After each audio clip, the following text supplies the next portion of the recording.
ना, मैंने आपको सन पढ़ा रहा था, मैं जस्ट सन, ओके, सन। तो सन का मैंने आपको बताया था, थोड़ा फास्ट सुनिएगा। सन का मैंने आपको बताया था कि सन हमारे से लगभग औसतन, वैसे तो 15 करोड़ किलोमीटर की दूरी पे हम उसे अपनी पृथ्वी से मानते हैं। पृथ्वी का एकमात्र जो बेसिकली स्रोत है, सबसे बड़ा स्रोत है ऊर्जा का, वो है हमारा सन, सूरज। सूरज से पृथ्वी को अगर मैं बात करूं 40 लाख टन प्रति सेकंड की दर से सूर्यताप यानी रेडिएशन जो बात करूं, वो हमें प्राप्त होती है। ये हमें डिस्कशन काफी कुछ किया था। 109 गुना बड़ा है, 13.8 इसका लाख व्यास है, एसेट्रा एसेट्रा। ये मेरी लाइव क्लास सेकंड है, ये मेरी सेकंड क्लास है लाइव। अगर आप जुड़ना चाह रहे हैं तो 501 पे मुझे व्हाट्सअप कर देना, 501 व्हाट्सअप कर देना अपना नाम लिख के, तो मैं जोड़ लूंगा। हर दिन शाम को 7 बजे की क्लास हम लेते हैं। दूसरा, मैं ये यूट्यूब पे भी डालता हूं, लेकिन वो रिकॉर्डिंग रहती है, तो रिकॉर्डिंग देखना है तो यूट्यूब पे देखते रहना, लेकिन लाइव लेना है, डायरेक्ट बात करना है, प्रश्न पूछने हैं, क्वेश्चन करना है, तो 7400501501 पे आप कॉल मैसेज कर दीजिए व्हाट्सएप, मैं आपको ग्रुप में जोड़ लूंगा। चलिए, तो हमने बात किया था कि सूरज के बारे में। तो सूरज का हमने इंटरनल आंतरिक स्ट्रक्चर जाना था, यस और नो। इंटरनल स्ट्रक्चर ऑफ सन हमने बात की थी। इंटरनल स्ट्रक्चर में हमने क्या जाना था, जैसे पृथ्वी है, इधर पृथ्वी ले लो, पृथ्वी के बिल्कुल अंदर अगर हम नीचे जाएंगे, सेंटर में जाएंगे, तो हमें कोर मिलेगा, केंद्र। तो ऐसे ही सूर्य के ये सन अगर खोदते हुए जाएंगे तो यहां पर हमें मिलेगा केंद्र, सूर्य का केंद्र होता है। और इस केंद्र का जो तापमान होता है वो मैंने आपको बताया था 1.5 करोड़ डिग्री सेल्सियस कह लो या सेंटीग्रेड कह लो, बात एक ही होती है। अब डिग्री सेल्सियस और सेंटीग्रेड, अर्थात 1730 में स्वीडन के वैज्ञानिक थे जिन्होंने ये सेल्सियस विधि को अपनाया है। चलो उस पर बारे चर्चा, भूगोल पढ़ रहे हैं अभी हम। या फिर मैंने आपको बताया था, कहीं कहीं पे लिखा हुआ आता है 15 मिलियन डिग्री सेल्सियस तापमान, किसका, सूर्य के केंद्र का। सूर्य के केंद्र का जो तापमान है वो कितना है, 1.5 करोड़ डिग्री सेल्सियस या 15 मिलियन डिग्री सेल्सियस उसका तापमान है। ये हम डिस्कस कर चुके हैं प्रीवियस क्लास में। जब हम केंद्र से थोड़ा बाहर आने की कोशिश करते हैं, मतलब पृथ्वी के नीचे है कोर, उसके ऊपर हम आने की कोशिश करते हैं, तो हमें कौन सी वो मिलती है, विकिरण मेखला मिलती है, कन्वेक्टिव जोन मिलती है, जैसे हम कहते हैं विकिरण मेखला, ये मिलती है विकिरण मेखला, ठीक है ना। इसकी दूसरी लेयर, जैसे पृथ्वी की मेंटल होती है ना, ऐसे ही सूर्य की दूसरी जो लेयर है वो क्या है, विकिरण मेखला है, ठीक है। जब हम सूर्य के धरातल पे आ जाते हैं, जैसे हम पृथ्वी के भूपटल पर आ जाते हैं, तो इसे हम क्या कहते हैं, संवहनीय मेखला, कन्वेक्टिव जोन कहा जाता है। ऊपर की लेयर को हम कहते हैं संवहनीय मेखला। क्या कहते हैं, संवहनीय मेखला, कन्वेक्टिव जोन कहते हैं। ये हम प्रीवियस क्लास में डिस्कस कर चुके थे। सूर्य का केंद्र कहा जाता है कोर, उसके ऊपर जैसे पृथ्वी का मेंटल कहा जाता है, नीचे से ऊपर आएंगे बीच की मध्य सतह, तो वहां कहा जाता है विकिरण मेखला, रेडिएक्टिव जोन। और जो सबसे ऊपर की लेयर होती है वो कहलाती है हमारी कन्वेक्टिव जोन, जिसे हम कहते हैं संवहनीय मेखला। We have learned earlier in my previous class. अभी हम धरातल पे आए हैं, मैं सूर्य पे खड़ा हूं, पृथ्वी पे आप खड़े हो ना, क्रस्ट पे आप वॉक करते हो, चलते हो ना, 70 किलोमीटर रहती है, 16-17 किलोमीटर, 40 किलोमीटर समुद्र से, 7 किलोमीटर समुद्र से माना जाती है। हम बाद में पढ़ाएंगे, पृथ्वी के बारे में पढ़ेंगे। अभी हम आराम से बात करें तो जो धरातल पे हम खड़े हैं पृथ्वी के, इसे कहते हैं भूपटल, भूपल्टी, अर्थात क्रस्ट कहा जाता है, ओके। ऐसे ही सन की जो लेयर है, सन की जो लेयर है ना, वो क्या कही जाती है, सन की लेयर बेसिकली, या वेरी गुड बेटा, सन की जो लेयर है वो हमारी क्या कही जाती है, संवहनीय मेखला के नाम से जानी जाती है। चलो ठीक है, अब हम ऊपर आते हैं। अब हम इसको हम पहले पढ़ चुके, ये मतलब एक समूह था पूरा, संवहनीय मेखला, विकिरण मेखला और केंद्र, इंटीरियर स्ट्रक्चर, ठीक है। साक्षी तिवारी, समझ में आ रहा है बेटा? अब ये आता है सन। अब हम जैसे पृथ्वी पर आते हैं, ये जब हम पृथ्वी पर आ गए हम, तो ये प्रीवियस क्लास की बात थी, रिवीजन करवाया था। जब हम पृथ्वी पर आ जाते हैं, मेरी बात समझिए, तो हमारे ऊपर वायुमंडल है। ऊपर क्या है हमारा? विस्तृत फैला वायुमंडल, एटमॉस्फेयर फैला हो पृथ्वी पर। क्यों? हमारे आसपास वायुमंडल है या नहीं? तो दोस्तों, ये जो सन है, इसके भी ऊपर इसका एटमॉस्फेयर है। इस तरह समझ में आएगा आपको। जैसे हम यहां खड़े हैं सपोज पृथ्वी पर, हमारे ऊपर ये जो फूला फैला हुआ है, इट कॉल एटमॉस्फेयर। ऐसे ही ये जो सन है, सन की जो हमने दो लेयर बताए, जब हम यहां पर आ गए धरातल पे, सरफेस ऑफ द सन पे हम जब खड़े हैं, तो उसके ऊपर भी उसका क्या होता है दोस्तों? एटमॉस्फेयर होता है, उसका वायुमंडल होता है। उसी के बारे में हम चर्चा करेंगे और आज ये टॉपिक खत्म करेंगे, ठीक है बेटा? Good evening Jayesh. देखो बेटा, तो ये आया हमारा सन, ठीक है। सन का ऊपर मैं देखता हूं, मैं ऐसे से कर रहा हूं, ये उसका एटमॉस्फेयर है। सन का एटमॉस्फेयर पूरा फैला हुआ है उसके इर्द गिर्द, ठीक है। सन का एटमॉस्फेयर उसके पूरे इर्द गिर्द फैला हुआ है, ओके। ये जो हमारी पहली लेयर होती है, जिसे हमने क्या बोला? संवहनीय मेखला, जो धरातल है ना, मैंने बताया था आपको कन्वेक्टिव जोन, ये बताया जो हमारा है। अब जैसे ये क्षोभ मंडल है, ट्रोपोस्फेयर कहते नहीं कहते, जैसे हम जिसमें रह रहे हैं वो क्षोभ मंडल का हिस्सा है। उसके ऊपर समताप मंडल है, ट्रोपोस्फेयर, स्ट्रेटोस्फेयर, मेसोस्फेयर, आयनोस्फेयर। लेकिन सन के सिर्फ 3 ही स्पेयर हैं। कौन कौन से स्पेयर हैं दोस्तों? पहला जो स्पेयर है यहां पर, ये जो धरातल है सूर्य का, यानी हमारा भूपटी, उसका धरातल, ये जो हमारा पहला लेयर है सन की, जो मैं बात करूं, इसे कहते हैं फोटोस्फेयर। PHOTOSPHERE से सुनना है, नोट्स मैं आपको दे देता हूं। इसे हिंदी में कहते हैं प्रकाश मंडल। क्या कहते हैं दोस्तों? प्रकाश मंडल। सूर्य की धरातल का पहला जो वातावरण है, उसे हम प्रकाश मंडल कहते हैं। हमेशा क्वेश्चन पूछे जाते हैं, प्रकाश मंडल कहते हैं, इंग्लिश में कहते हैं फोटोस्फेयर, ठीक है। दूसरा, जब ये फोटोस्फेयर यानी हमारा क्षोभ मंडल खत्म होगा तो समताप मंडल आएगा, ट्रोपोस्फेयर खत्म होगा तो स्ट्रेटोस्फेयर आएगा।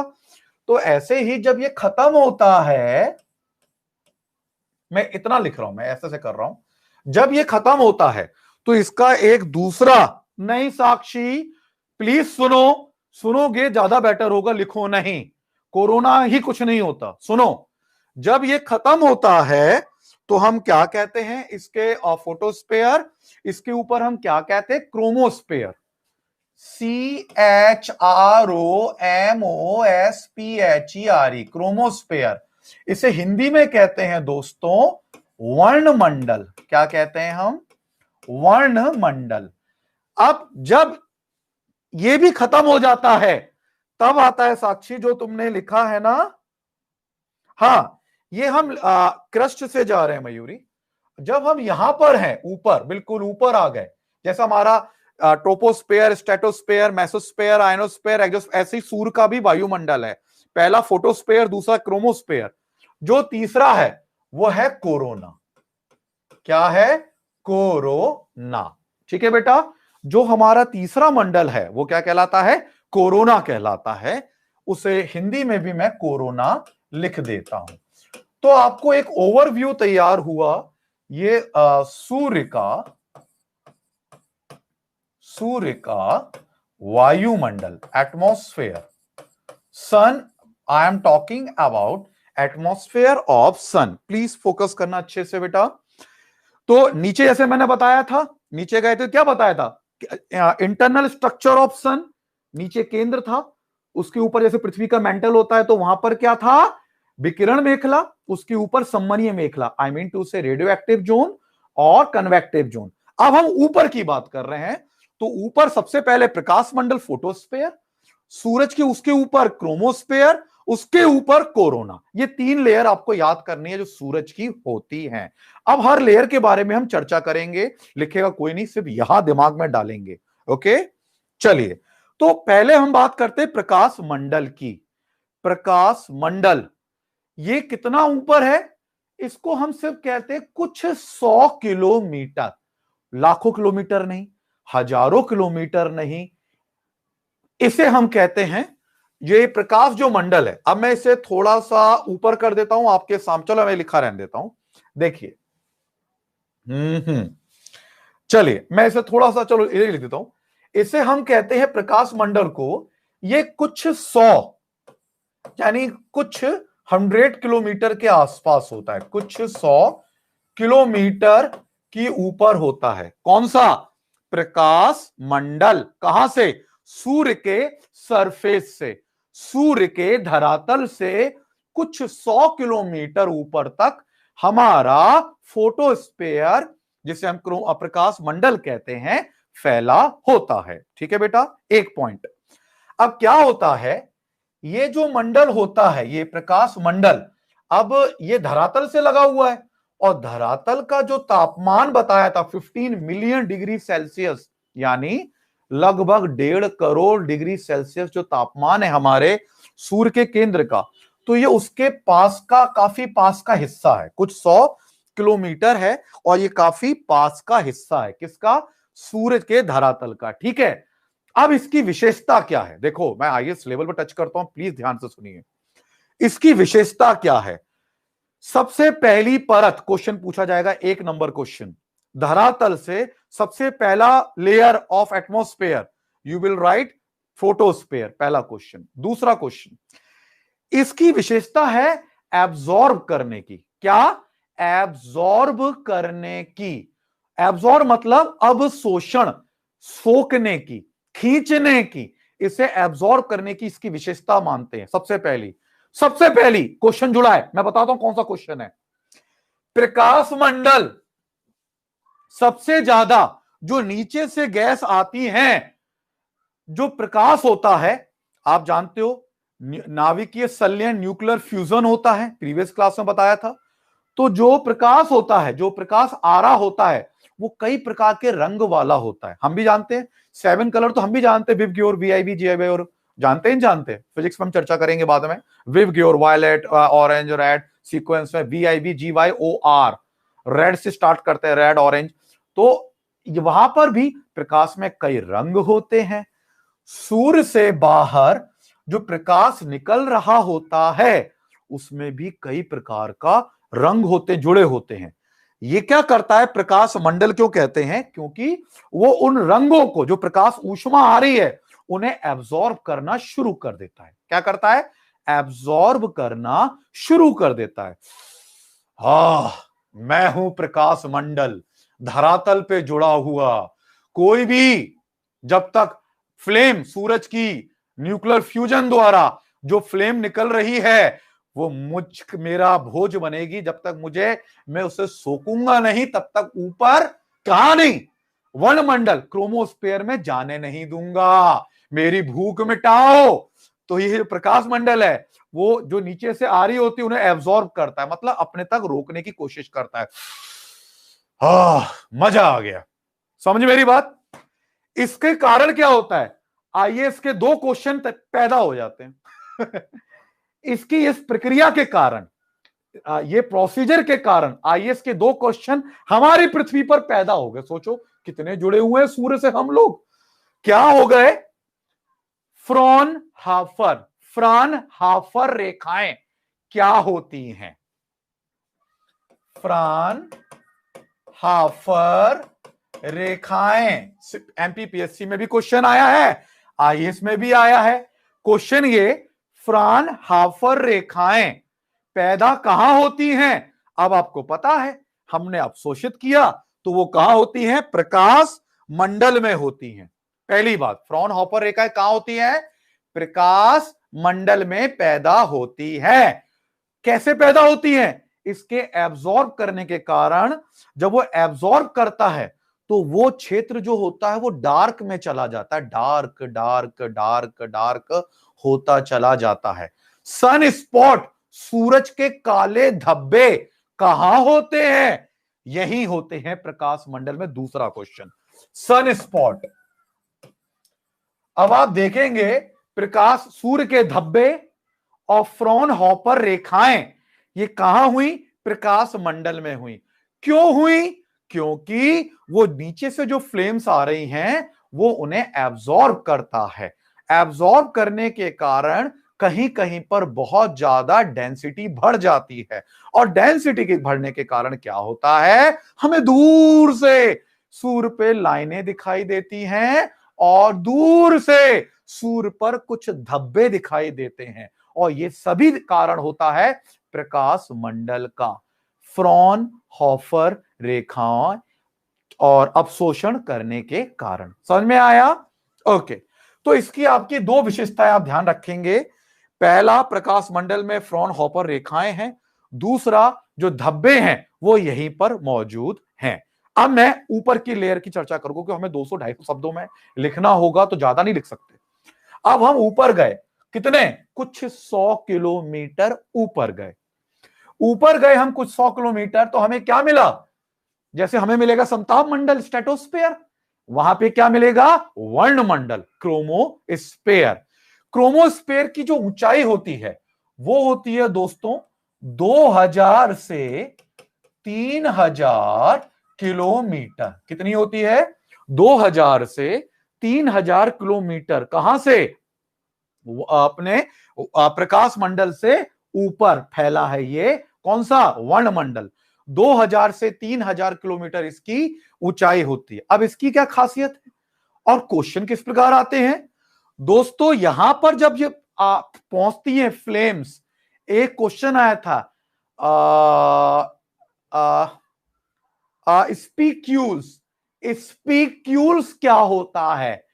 बच्चों को पता ही नहीं, ये सोच रहे स्पीक्यूल्स क्या होता है। सुनना, जब यहां पहुंचती हैं तो जो गैसेस होती है ना, गैसेस जो तरंगे आ रही हैं, तरंगे आ रही हैं, उनकी जो घनत्व होता है, डेंसिटी होती है गैसेस की, वो कम हो जाती है। क्या होती है? जो घनत्व होता है किसका? ये बड़ी खतरनाक लेयर है ये वर्णमंडल, क्रोमोस्फेयर। उनकी जो डेंसिटी होती है नीचे से आ रही होती है पवनों की, वो कम हो जाती है। और जब गैसेस की उनकी डेंसिटी कम होगी तो आप समझ लेना उनका टेम्परेचर बढ़ गया है, उनका टेम्परेचर हाई हो गया है। तो यहां पर जैसे ही आती हैं तो यहां पे घनत्व यानी डेंसिटी उन गैसेस की क्या होती है? कम होती है, लेकिन टेम्परेचर क्या होता है? बहुत ही ज्यादा हाई हो जाता है, बहुत ज्यादा हाई हो जाता है। डेंसिटी कम, टेम्परेचर गोज अप। डेंसिटी कम, टेम्परेचर गोज अप, भूलना नहीं। अब जब यहां पर आता है, ये लेयर जब मिलती है इस लेयर में, तो यहां का लेयर का तापमान भी काफी ज्यादा फैल जाता है, बढ़ जाता है। कई किताबों में लिखा होता है कोरोना का 6000 डिग्री सेल्सियस तापमान होता है। दोस्तों बताना चाहूंगा, जब हम यहां ऊपर आते हैं ना ये प्रकाश मंडल में ही, तापमान तो यहां का ही 6000 डिग्री सेल्सियस हो जाता है। कोरोना तक पहुंचने की बात ही नहीं है, यहीं पे 6000 डिग्री सेल्सियस हमारी पृथ्वी के नीचे 4000 डिग्री सेल्सियस तापमान है केंद्र में। यहां पे क्या 4000 है? नहीं ना, बहुत कम है। तो ऐसे उसका प्रभाव यहां पर नहीं आ पाता। 6000 डिग्री सेल्सियस तो हम प्रकाश मंडल में भी कंसीडर करने लग जाते हैं। ओके, ऊपर आए, वर्णमंडल, क्रोमोस्फेयर, सेकेंड लेयर। कितनी ऊंचाई है यहां से प्रकाश मंडल से? 2 से 3000 किलोमीटर। दूसरी विशेषता क्या है? यहां पर जो क्या कहते हैं फ्लेम आ रही हैं नीचे से, जो आ रही हैं वो हल्की हो जा, उनका घनत्व कम हो जाता है, लेकिन टेम्परेचर बढ़ जाता है। समझ में आ रहा है नहीं आ रहा? तो यहां पर जो फ्लेम्स का फ्लो होता है, सूरज की जो फ्लेम्स होती है ना, सौर ज्वालाएं जिन्हें कहते हैं, सौर ज्वालाएं कहां होती है उत्पन्न? सबसे ज्यादा यहीं पर होती है वर्णमंडल में, जिन्हें हम इंग्लिश में सोलर फ्लेम कहते हैं। सोलर फ्लेम कहते हैं सौर ज्वालाएं। तो ये मालूम है इस वर्णमंडल में जो सौर ज्वालाएं होती है, नीचे से पदार्थ सूरज फेंक रहा होता है बाहर, वो पता है कितना होता है स्पीड? 800 किलोमीटर प्रति सेकंड की दर से वो आग फेंक रहा होता है सूरज। वर्णमंडल में यानी ऊपर प्रकाश मंडल के ऊपर धरातल की सेकंड लेयर जो है वहां पर सौर ज्वालाएं चलती हैं, सोलर फ्लेम चलती हैं। वहां पर गैसेस का टेम्परेचर बढ़ जाता है, डेंसिटी कम हो जाती है।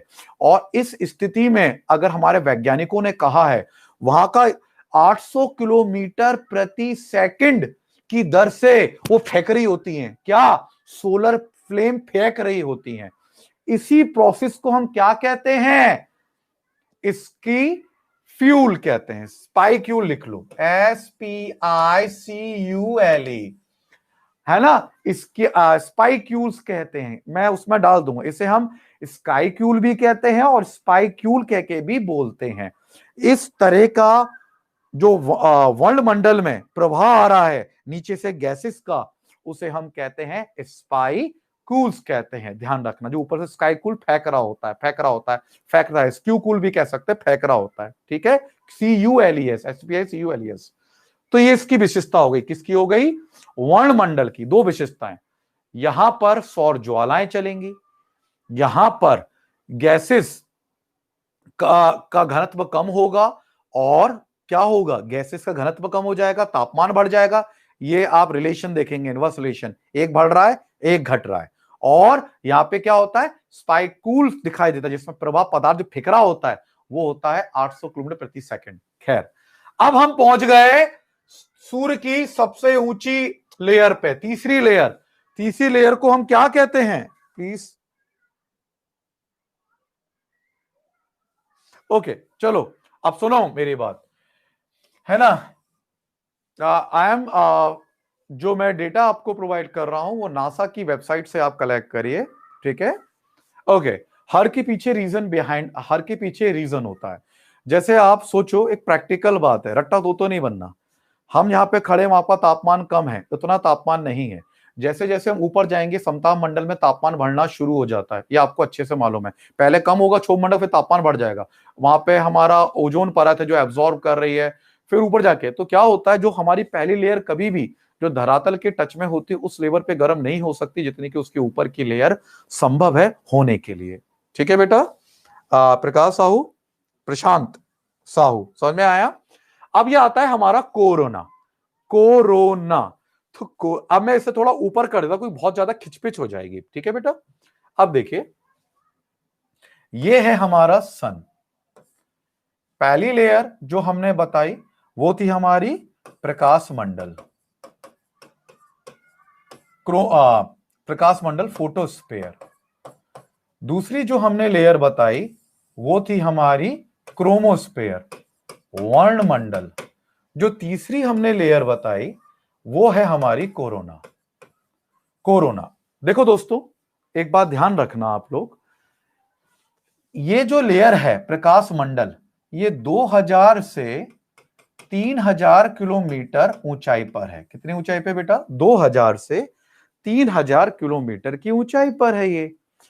अब जब इसकी जो हाइट आती है ऊपर, जब ये खत्म हो रही होती है, तो वहां पे जो नेगेटिव हाइड्रोजन के आयंस होते हैं, समझना, नेगेटिव हाइड्रोजन के जो कण होते हैं वो क्या होते हैं, कम होना शुरू हो जाते हैं, क्षीण पड़ जाते हैं, इसे कहते हैं क्षीण होना। ऋणात्मक हाइड्रोजन, मैं नेगेटिव हाइड्रोजन लिख देता हूं, उसके जो कण होते हैं वो क्या होते हैं, वो कमजोर हो जाते हैं। कहां पर कमजोर हो जाते हैं, जब ये प्रकाश मंडल के ऊपर वर्णमंडल खत्म होने वाला होता है और कोरोना शुरू होने वाला होता है, यानी सूरज की आखिरी लेयर शुरू होने वाली होती है। इसी कारण जब ये कोरोना शुरू होता है तो यहां पे जो हाइड्रोजन के जो आयंस होते हैं बहुत क्षीण हो जाते हैं, जो बिल्कुल वीक हो जाते हैं। वो कन्वर्ट किस में हो जाते हैं, वो कन्वर्ट हो जाते इलेक्ट्रॉन्स और आयंस में।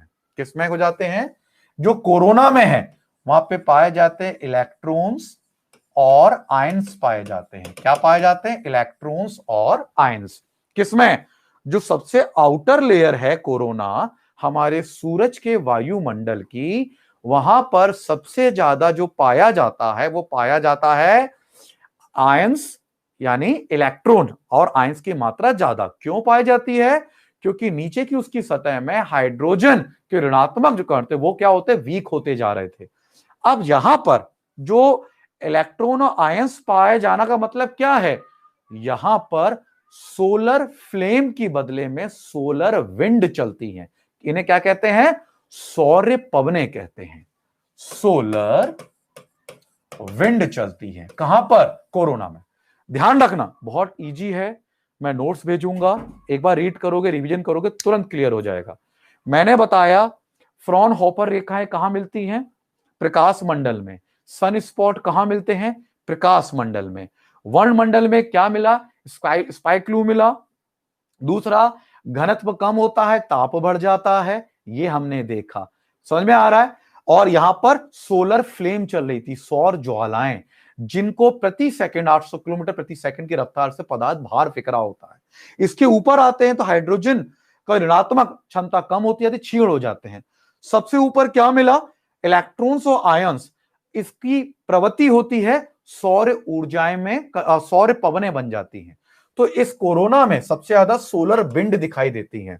क्या दिखाई देती है बेटा, ध्यान रखना, सोलर विंड दिखाई देती है किसमें, कोरोना में, ठीक है। अब क्या होता है, इसकी ऊंचाई कितनी है, इसकी तो 2 से 3 हजार किलोमीटर थी। इसकी ऊंचाई कितनी है कोरोना की, इसकी ऊंचाई है दोस्तों कई मिलियंस किलोमीटर।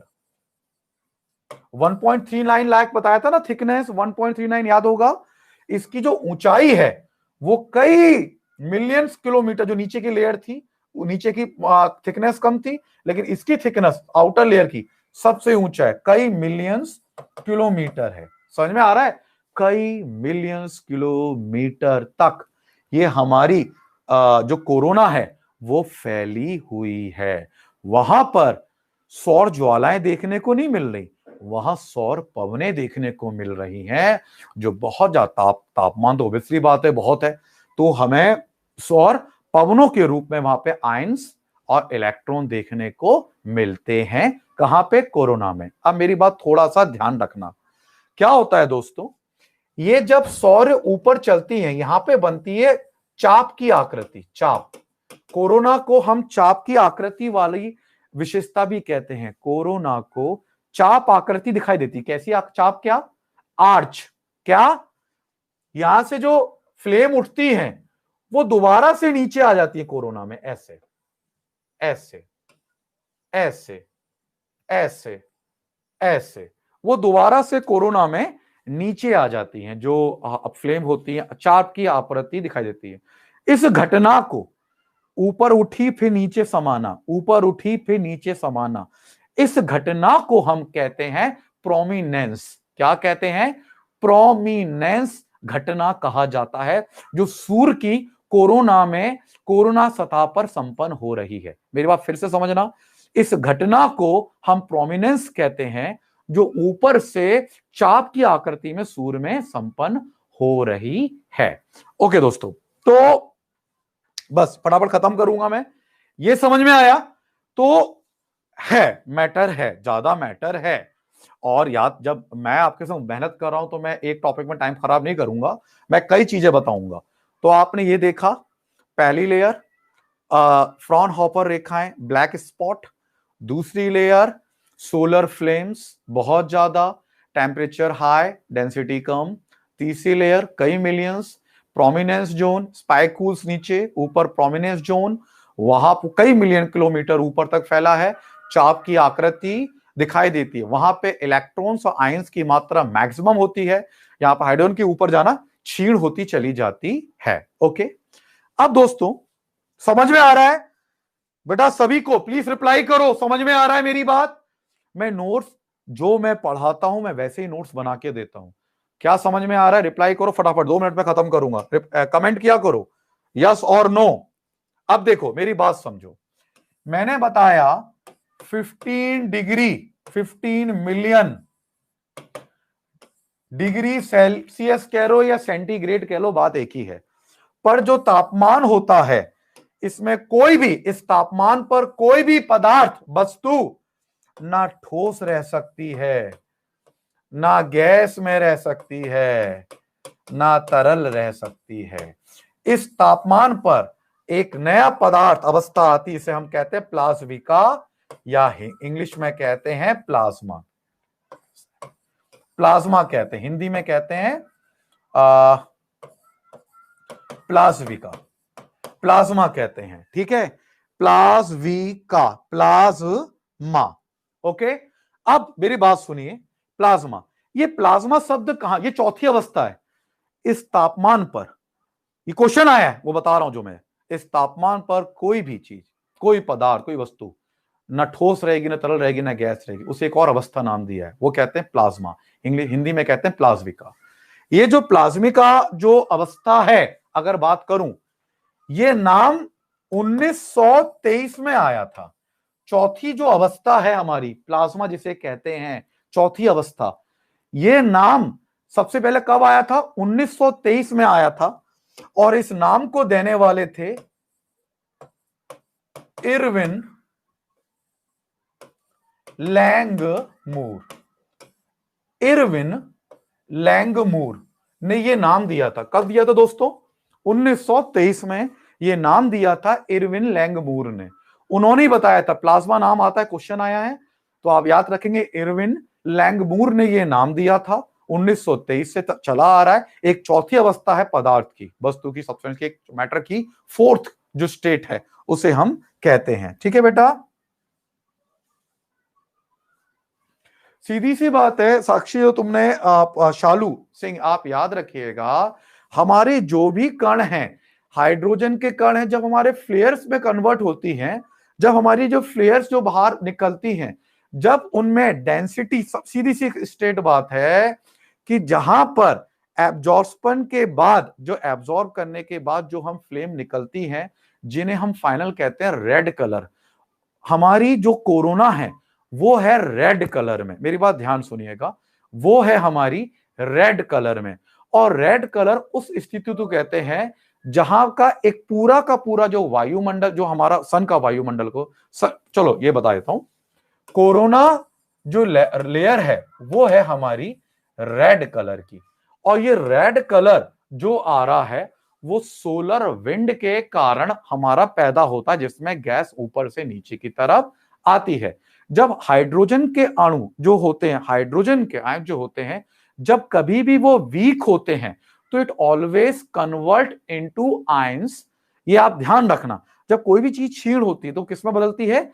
आयंस में बदल जाती है, क्योंकि यहां का तापमान भी धीरे धीरे बढ़ने लग जाता है और इलेक्ट्रॉन्स चार्ज होना शुरू हो जाते हैं।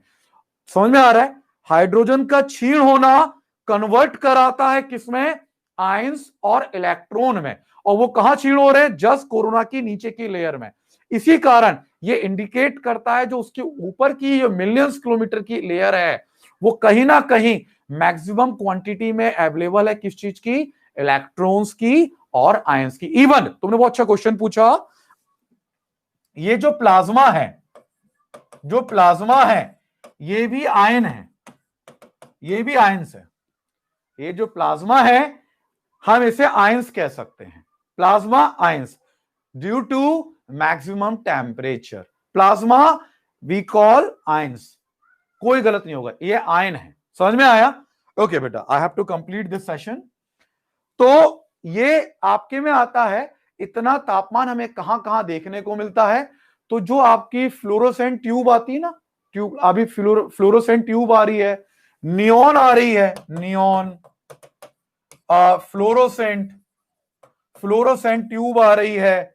ये जो लाइटनिंग होती है जिसे हम तड़ित कहते हैं, ये ऊपर बिजली चमकती है, बिजली, वहां पर भी प्लाज्मा की स्थिति पैदा हो जाती है। ध्यान रखना, वहां भी आयंस होते हैं। जो बिजली गिरती है ना, ये प्लाज्मा है, प्लाज्मा की स्थिति है वहां पर भी, जो वैज्ञानिक कहते हैं। बिजली का चमकना, फ्लोरेंस ट्यूब का चमकना, नियॉन, ये सभी इवन बेल्डिंग, जो बोल्डिंग, कृत्रिम जो आर्टिफिशियल बोल्डिंग होती है, उसमें भी अगर हम बात करें तो प्लाज्मा का सबसे बड़े उदाहरण के रूप में ये भी जाने जाते हैं।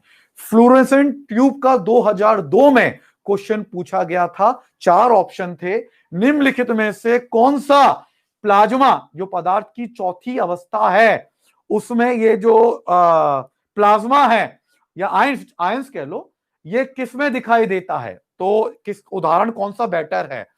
तो बच्चों ने क्या लगाया, तो आपको ध्यान रखना था fluorescent tube, building, artificial buildings plus neon, thunder, ये अपनी जो बिजली चमकना, ये सब ही कहीं ना कहीं प्लाज्मा का ही एक अच्छा उदाहरण है। मेरी बात को इसको याद रखना, आप गांठ बांध के याद रखना। समझ में आया बेटा?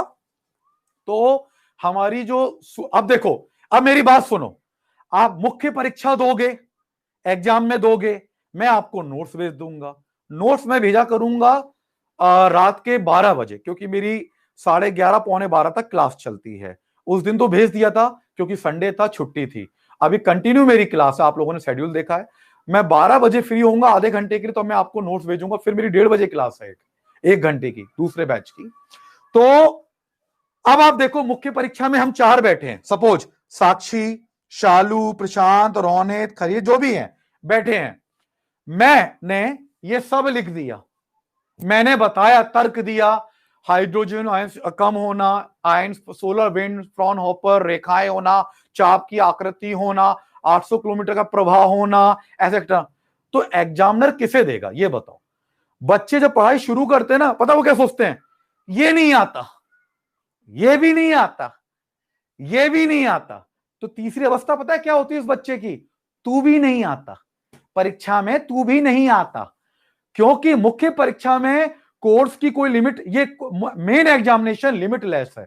मैं फिर बता रहा हूं, मेन एग्जामिनेशन लिमिटलेस है, उसकी कोई सीमा नहीं होती। समझ में आया? जो better, best, analyse, maximum data put करेगा, एग्जामिनर उससे खुश होगा, उसे नंबर दे देगा। ये निर्धारण जो करते हैं ना, ये टफ है, ये नहीं आता, इतना नहीं आता, उतना नहीं आता। हम 6वीं क्लास से सूरज पर निबंध लिखते थे, सूरज के बारे में बताओ, हाँ या ना, लिखते थे। आज भी अगर सूरज के बारे में आ जाए और तुमने ये सब लिख दिया, कोई वही निबंध, उसकी बुद्धि वही रह गई, ये नहीं आता, वो नहीं आता। और जो घबराता है, ये समझ में नहीं आता, भैया सिविल सर्विस तैयारी करो, दिमाग तो घुसेड़ना पड़ेगा। नहीं समझ में आया 10 बार करो, फिर नहीं आया 50 बार करो, लेकिन करना है, क्योंकि इस एनालाइज लेवल पे पढ़ के ही सिलेक्शन प्राप्त किया जा सकता है। अन्यथा टाटा बाबाय, जरूरत नहीं सिविल सर्विस में आप जैसे लोगों की। सीधी सी बात है, आज आरक्षक बनने के लिए इतना कंपटीशन है, सिविल सर्विस के लिए तो बहुत भयानक कंपटीशन है। समझ में आया? चलिए, तो दोस्तों मुझे आज्ञा दीजिए, मेरी बात छोटी है लेकिन मोटी है, मुझे आज्ञा दो, टाइम हो चुका है, 8 मिनट ऊपर हो चुके हैं। मेरा आपको बताता कि दूसरा बैच शुरू हो रहा है। आज 12 से 1 के बीच में आपको नोट्स भेज दूंगा जो पढ़ा है। कल ठीक 7 बजे हम मिलेंगे। इस वीडियो को शेयर जरूर करना, और अगर लाइव क्लास आप लेना चाहते हो, यूट्यूब पर डालता हूं रिकॉर्डिंग, तो आपको व्हाट्सअप करना होगा 7400501501। Thank you so much.